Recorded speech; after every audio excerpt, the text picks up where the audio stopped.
Day 19. This is going to be another psychology lesson. A lot of you guys have been blown away by that draw on liquidity. I know I was when I learned those concepts, so I'm glad it's given a lot of you guys the same exact breakthrough. And we are only getting started, ladies and gentlemen. I am actually very excited to deliver the rest of this boot camp, as well as follow up with the actual YouTube videos that I'm going to be teaching you guys afterwards. But I'm very glad we decided to take the time and lay this foundation, because it's just going to make it so much easier for me to teach you guys my exact model. But that's neither here nor there. This is a psychology lesson, so we're going to instill more of these mental frameworks, more of these mental understandings. And in today's topic, we're going to talk about the survival game of trading, staying liquid, staying down, and the concept of base hits.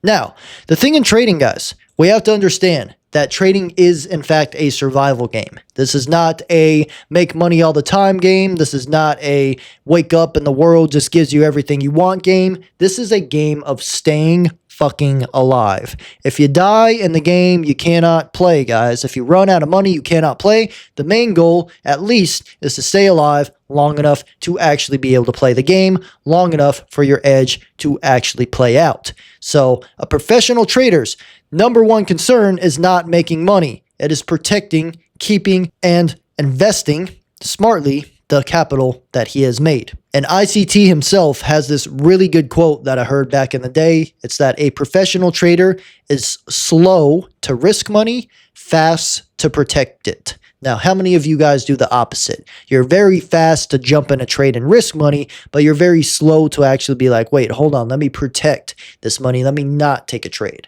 So if you wonder why I pass on a lot of setups, that's exactly why. And that advice has served me when I follow it.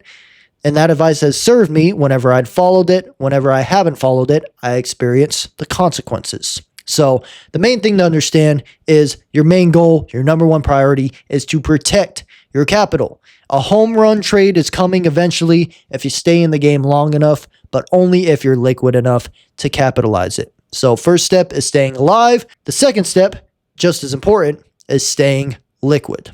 So imagine, real quick, we're just going to illustrate an example because I used to work a lot in, real estate wholesaling, real estate flipping, stuff like that. So imagine for a second, you're a real estate investor, you're stacking up some money and you're waiting for the market to crash so home prices fall so that you can get a good deal, so that you can buy a price at a low price and then watch the market go up.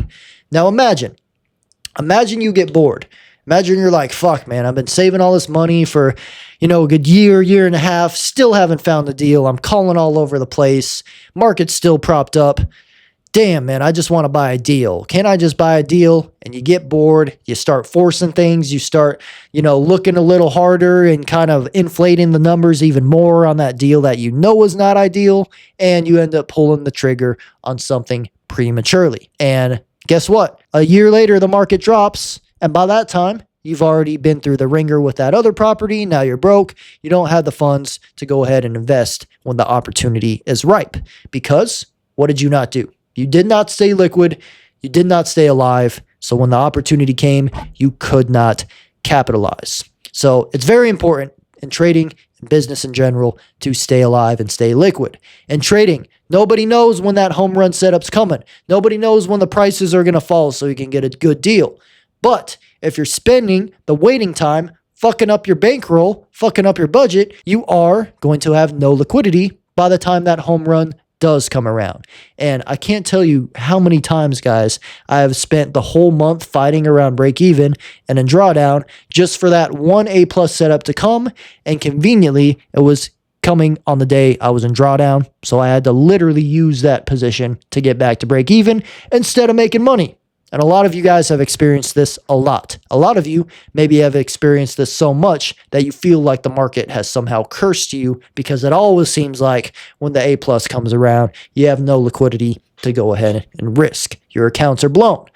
But that is your fault. It's because you are not staying down. It's because you're so focused on making money instead of following your plan and instead of protecting your money. So make sure you're staying liquid, you're staying down for that A+ setup. You can never control when it comes, but your focus during that time has to not be making money. It has to be protecting your capital from the less quality setups. So stay alive, stay liquid. This is a very quick one, ladies and gentlemen, but I want to reframe a lot of your guys' thinking, especially as a lot of you beginners are starting to hop on the charts and spot entries now. You guys, it can be very, very tempting to make it all about the money. You're seeing this 3R, you're like, oh, that would have been $100 to 300. 1,000 to 3,000, 10,000 to 30,000. I remember making all these projections and calculations as well in my own head before I'd even made the money. That is counterintuitive, guys. Don't focus on making money. Focus on protecting the money, staying liquid, and waiting for that A+ setup to come. And then you go ahead and risk with proper calculation. So I'll leave you with that quote. As a professional trader, you should be fast to protect money, slow to risk money. Follow that one core principle and you're going to be completely fine. But comment down below what you learned, as well as comment day 19 complete. Appreciate y'all being here, and I will see you in the next bootcamp lesson.